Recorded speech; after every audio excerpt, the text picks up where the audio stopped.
بسم الله الرحمن الرحيم. عن أبي هريرة رضي الله تعالى عنه قال قال رسول الله صلى الله تعالى عليه وسلم إن الله تعالى يقول أنا ثالث الشريكين ما لم يخن أحدهما صاحبه فإذا خانه خرجت من بينهما. رواہ ابو داود۔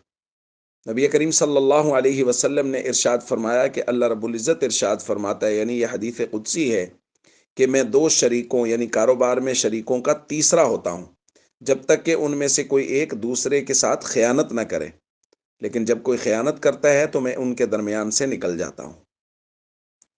دوستو، تجارت کے شرعی اصول بیان کیے جا رہے ہیں، اور آج جس اصول کی بات کی جائے گی وہ ہے شراکت، یعنی دو یا دو سے زیادہ لوگ اپنے سرمائے کو ایک جگہ جمع کر کے اس کے ساتھ مل کے تجارت کرتے ہیں تو اس کو شراکت کہتے ہیں۔ اور یہ نہ صرف جائز ہے بلکہ نبی کریم صلی اللہ علیہ وسلم فرما رہے ہیں اس میں خیر و برکت بھی بہت زیادہ ہے۔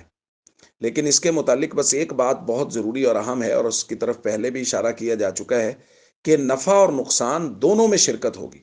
ایسا جائز نہیں ہے کہ کوئی کہے جی یہ میں آپ کے پاس 10 لاکھ روپے رکھوا رہا ہوں، آپ نے ماہانہ فکس اماؤنٹ مجھے دینی ہے اور میرا 10 لاکھ محفوظ ہے، میں صرف نفع میں شریک ہوں، نقصان میں شریک نہیں ہوں۔ نہیں، پروفٹ اینڈ لاس، نفع اور نقصان دونوں میں شرکت ضروری ہے۔ لہٰذا وہ اپنے سرمائے کے اعتبار سے اپنا پروفٹ اینڈ لاس یعنی نفع اور نقصان طے کریں گے کہ جتنا ہمارا سرمایہ ہے اسی حساب سے ہم نفع بھی لیں گے اور اسی حساب سے ہم نقصان میں بھی باقاعدہ حصے دار ہوں گے۔ تو اس طرح یہ تجارت نہ صرف جائز ہے بلکہ یہ بابرکت بھی ہے۔ اگر مزید سوالات ہوں تو اپنے علاقے کے علماء سے اس کی وضاحت پوچھ لیجئے۔